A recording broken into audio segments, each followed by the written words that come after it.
Hey guys, Geno Zero, how you doing? Hope all is well in YouTube land, whatever part of the world that you are in. Alright, we'll do a quick coffee chat here, hang out for a little bit, do some questions. First question, yes, this is a clothes hanger, a clothesline. We use it to dry our clothes after we do the laundry. And whenever we want to sit out here and it's real sunny or it's kind of drizzly like today, then we'll just throw a tarp over it and turn it into an umbrella. We just got a little tarp that we just throw right over the top of it, and it turns it into a cover type of thing. So it's very much a dual purpose item. And it fits right in a little table here that's got the hole cut out in the center of it for an umbrella. So right off the bat, I'd like to remind everybody that it's election year, election year, election year, election year. Please don't forget. Please remember the things that our government is doing, has tried to do, and will continue to try to do. We need to send some of those folks home and get some fresh blood in there. And we need to start making our desired changes from the local level and up. And that's going to be about all that I say about it. Whenever I mention it, that'll be about all I say. Hi, Carl. Because I'm not a political dude, you know, I'm just a dude, and my political beliefs are my political beliefs, and I don't try to force those on anybody else by making political type videos, but just keep in mind that this is an election year, so for the senators and local and state elections. So okay, couple of questions. This wasn't a question, this was a comment. Somebody said, you don't have a job, so you and yours must live off the government. And that got me to thinking, is that really how people think nowadays? If you don't go to work for an employer, if you don't have you know, a quote-unquote job that you go to every day, then you automatically have to live on welfare. Because those are the only two options that you have. There's no other way for a man to make a living. If he doesn't go and work for somebody else, then his only other option is to sit at home and collect welfare. And if that's how a lot of people think in our society, then that's pretty sad. There are ways for you to support yourself and to make a living. We don't make a lot of money doing what we do. I do little stuff here and there, what I can, when I can. And we try to provide for ourselves as much as we can. But, you know, I try to be independent. And if I was living on welfare, that would be government dependent. And that's kind of not independent. So, no, I don't live off of the government.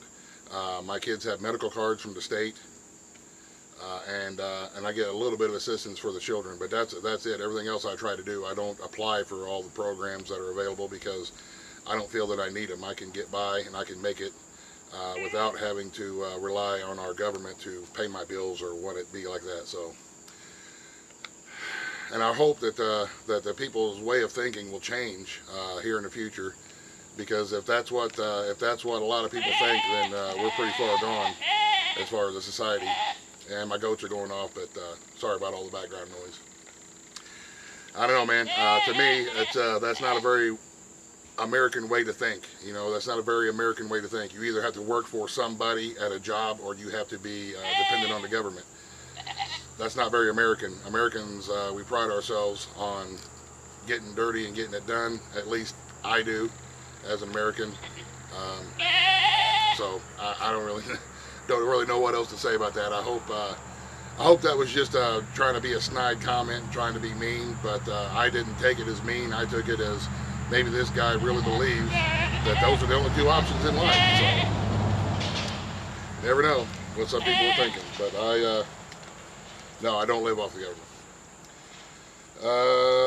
What will I do if I can no longer get feed for my animals? So I guess if you can no longer go to the feed store and purchase sacks of feed, what will I do? Well, that would be the time when we plant a lot more different things for the animals. We'll you know, be planting a lot more things that I don't necessarily like to eat, like turnips and beets. Some people love to eat them, and that's great. To me, it's just not my thing, but we would grow them because they make great animal feed. We already, right now, like we go walk around the edge of the properties where the weeds are tall, we pick clovers and any kind of, you know, big plantains, big dandelions.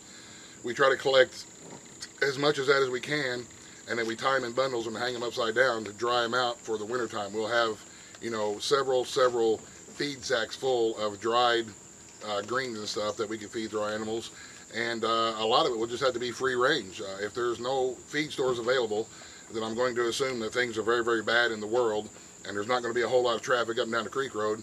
We'll just turn our animals loose and let them free range a lot more. They can scavenge and scrounge on their own. I noticed that since we've turned the chickens loose into the pen, we go through a lot less chicken feed now, since they're able to get out and scrounge and scratch around and find stuff on their own. So that would be what I would do if there was no longer a way to get feed for the animals. There's always hay for the goats and the rabbits, and like I say, a lot of the stuff that we just mow down would be kept and dried out for. It's pretty much just hay, but it's good quality stuff. It'd be clovers and dandelions and plantains and stuff that's got a lot of nutrition in it. A lot of comments about writing a Just a Dude cookbook. Maybe. I don't know. We'll see. If that's something that you guys are really interested in and you're not just, you know, kind of poking me in the ribs, then I don't know if that would even be a good thing. Let me know what you think. I don't know. I'm in the process of writing another book on how I got to where I'm at and why we do some of the things we do after my wife got sick. And it'll just be a short little ebook thing that'll just, you know, it'll be, I won't even put a price on it. I'll just say, you know, give me a couple dollars if you want, and if not, enjoy. Just because, you know, that'd be my way of trying to make a little bit of extra money to get some projects done around here, to finish some projects that we have started, and that way I feel like I've earned it. At least I wrote something down rather than just you know, asking people to send me money, which I will never do. Please do not send me money. Don't take that the wrong way. I'm never going to ask anything like that. I would rather earn it than just have somebody send it to me. So I figure maybe if I can write this book and get a couple of dollars a piece and have, you know, 10 or 15 people buy it, then that'll be a little bit extra we can do some stuff with. So, but I don't know, the whole cookbook thing, I don't know, is it a good idea? Or are you guys just kind of, you know, busting my balls? Excuse my French. Why do I raise my hands at the beginning of every video? I don't know. I mean, it's because I feel like an idiot when I'm starting my videos. I don't know what to do with my hands. You know, like the whole Ricky Bobby thing. I'm not quite sure what to do with them. So, I don't know. It's just, you know, a lot of people when we talk, we use our hands to make gestures. And rather than just standing there in front of the camera, you know, I do my hand thing. So, I don't know. It's just something that I do. I don't know why, I just do it. When did I start removing the sleeves from my shirts and why?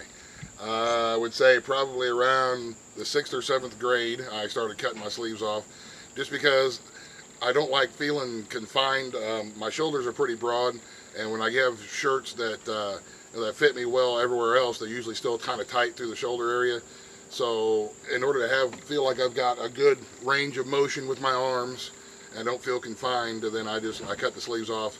And I've been doing it for a long time, and I just something that I do because it makes me feel a little more comfortable, a little more, you know, have a little more motion, a little more free range of motion. So I think that is it for now.